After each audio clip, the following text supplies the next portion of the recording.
Hablaremos hoy de algunos lugares maravillosos visitados por Marco Polo. Bien. Ya sabemos que Marco Polo partió de Venecia hacia Oriente, que recorrió Armenia, Turquía, Persia, la India, China, de la cual recorrió muchas de sus provincias. Sin orden preciso, citaremos ahora algunos de los lugares que visitó, la mayoría de los cuales aparecieron en un libro que él escribió en la cárcel y que se llama El Libro del Millón. Lione. Primer lugar, primera locación. Kerman era un reino de Persia situado al sur del desierto iraní. Su capital también se llamaba Kerman. No parece muy iraní. No. En tiempos en los que llegó Marco Polo, estamos hablando del siglo XIII, la ciudad estaba dominada por los tártaros. Su geografía no presentaba nada extraordinario, pero sí fue extraordinario un suceso que tuvo lugar allí. El pueblo de Kerman era tranquilo, humilde y pacífico. Los pobladores se ayudaban los unos a los otros, tanto como podían, y en una oportunidad el rey de Kerman dijo a los magistrados que estaba muy asombrado porque se había enterado de que en los reinos de Persia que estaban cerca de Kerman había gentes malvadas que se mataban entre sí. Entonces dijo que esto le había causado un gran asombro, porque tal cosa no ocurría jamás entre los habitantes del reino de Kerman. El rey quiso saber por qué pensaban los magistrados que ocurría este fenómeno en aquellos reinos exteriores. Los magistrados se reunieron y al final respondieron que la razón se encontraba en el suelo mismo de los reinos en donde la gente se mataba. El rey no les creyó. Para comprobar la certeza de aquella hipótesis, se envió a unos magistrados a diferentes partes de Persia, sobre todo a los reinos vecinos, entre los que destacaba el reino de Isfahán, donde muchos guerreaban y había grandes crímenes todo el tiempo. Se ordenó que los mensajeros cargaran 7 naves de tierra para llevarlas hasta Kerman.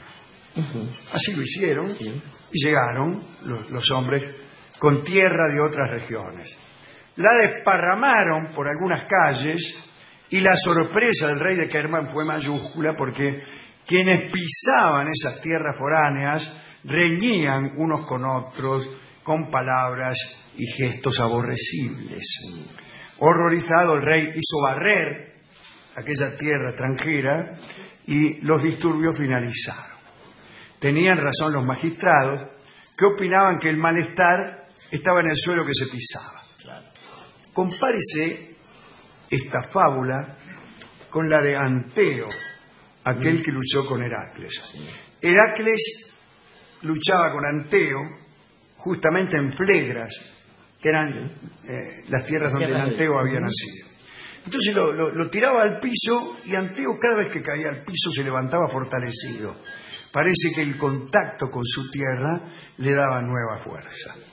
Y esta segunda historia es verdaderamente estupenda porque la lectura alegórica nos dice que cuando más cerca estamos de nuestro suelo, que cuanto más estrecho sea el contacto con lo nuestro, más fuertes seremos. La cultura, el peso de nuestra historia, bueno, nos hace más fuertes.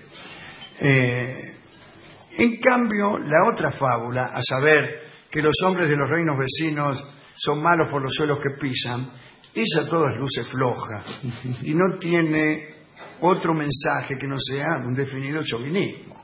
Pero ese es el primero de los lugares extraños que cita Marco Polo, Kerman. Cerca de Kerman está la ciudad de Kumós. Según dicen, estaba situada en la actual Minab, en el Golfo Pérsico. Allí vivían mujeres que lloraban constantemente. Dice la crónica que para llorar la muerte de hombres y mujeres, el día que uno deseaba, bueno, era llorona. Sí, claro. Dice que las contrataban por un estipendio, iban a llorar a ese lugar. Eran llantos supletorios para quienes por desdén, por fortaleza o por indiferencia, no lloraban y querían que sus muertos fueran dignamente despedidos.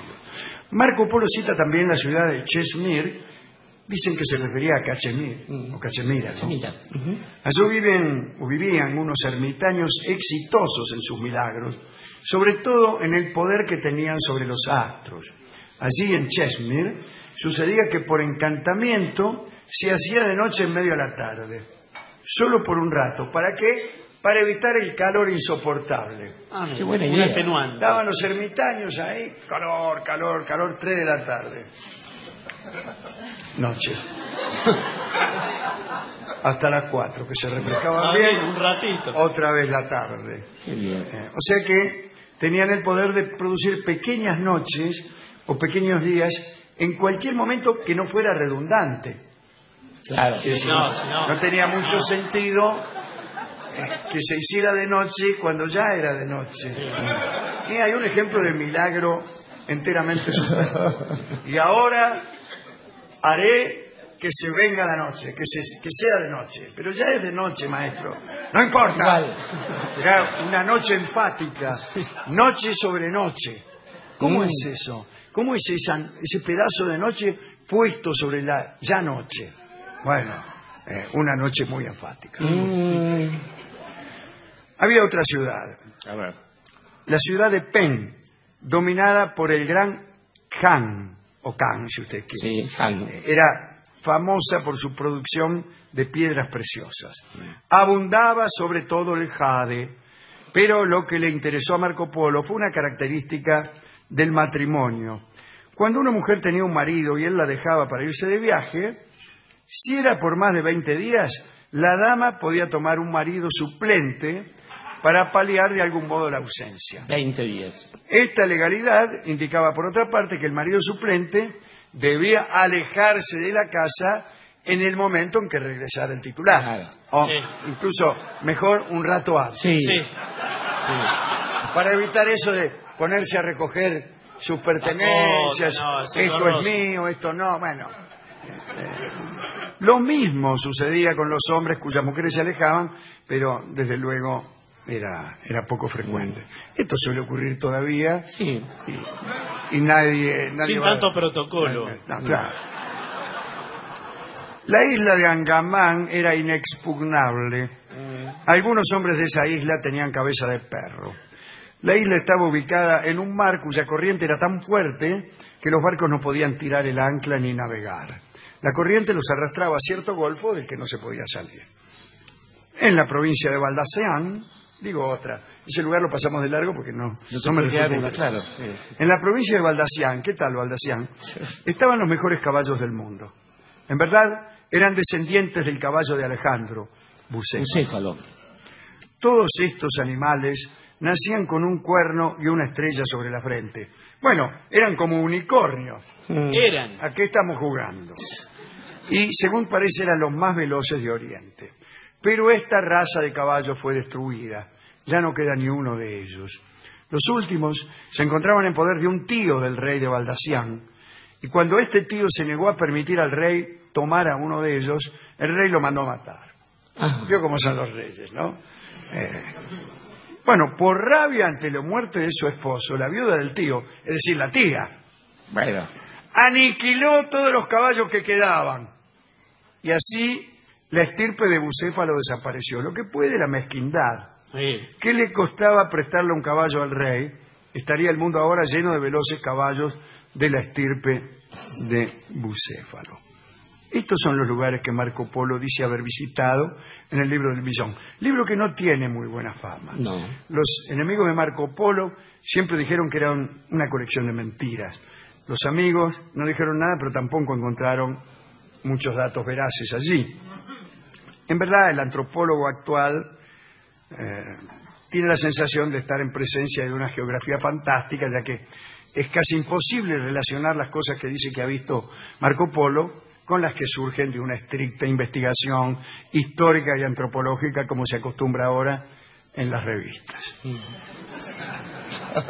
¿A quién quiere dedicar esto, querido Dorio? Estaba pensando esta historia, muchos poemas han dado cuenta de esta historia, aquello de peregrino, buscas a Roma en Roma, o bien más cerca de estos pagos, ¿no? Caminante no hay camino, esta idea acerca de una especie de falsedad elemental de los viajes.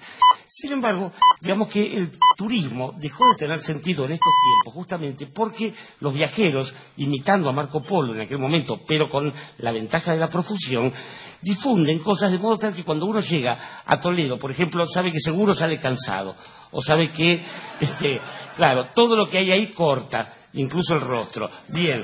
Yo tengo un amigo que dice que ha escrito un libro que se llama Cómo recorrer Toledo cuesta abajo. Lo conozco. Bien. Ahí, eso sí sería un buen dato de un viajero. Pero después usted ha introducido otra cuestión, aquello que nosotros, los leguleyos latinos de la juridicidad, llamamos ius solis o ius sanguinis, el derecho del suelo o el derecho de la sangre. Claro. Uno es de donde fue parido o de donde viene la sangre. O de quién. O sea, claro. si tu papá es italiano, sos italiano, aunque Ahí hayas está. nacido en España. Eco. ¿Qué sé Claro. yo? No lo sé, discúlpeme. Está bien. Igual tengo pasaporte europeo, le diría a un argentino, pero de todos modos, la cuestión es, esto divide las aguas entre nacionalismo e imperialismo, porque, por ejemplo, alguien que nació en una tierra y la defiende de un enemigo es un nacionalista. Ahora, si alguien nació en una tierra imperialista y avanza sobre otro, ¿qué es? Es un miserable. Esto se lo digo yo, porque es la respuesta. Pero en cualquier caso... Está siendo muy difícil nacer hoy en día. Hoy en día es cada vez más difícil. La otra cuestión que nos hace protestar contra esta fulana de la que hablaba usted recién, un unicornio no puede correr carreras porque siempre llega antes. Imagínense, por una cabeza se llamaría por un cuerno, cosa que nos remite a la historia de los maridos suplentes y yo no quiero seguir abundando sobre eso. De modo que en realidad el único viaje posible, querido Alejandro, y esto ya lo hemos descubierto y nos ha puesto muy tristes hace muchos años y tratamos de cambiarlo por otras ideas, es aquel que hace cada uno, cada hombre, cada mujer respecto de su propia vida. No hay guía turística que a uno le cuente lo que va a vivir en Madrid, por más que le cuenten direcciones y monumentos e historias, puesto que no hay otra historia que aquella que vive cada uno. Y este es el sentido, justamente, de hacer una epopeya de cada vida. Digamos que a la hora en que le ofrezcan una especie de tour maravilloso por el mundo, usted, olvídese, no necesita desplazarse tanto, solo necesita saber que usted es usted mismo y que tiene que seguir, como sea, contra viento y marea, por el camino adelante.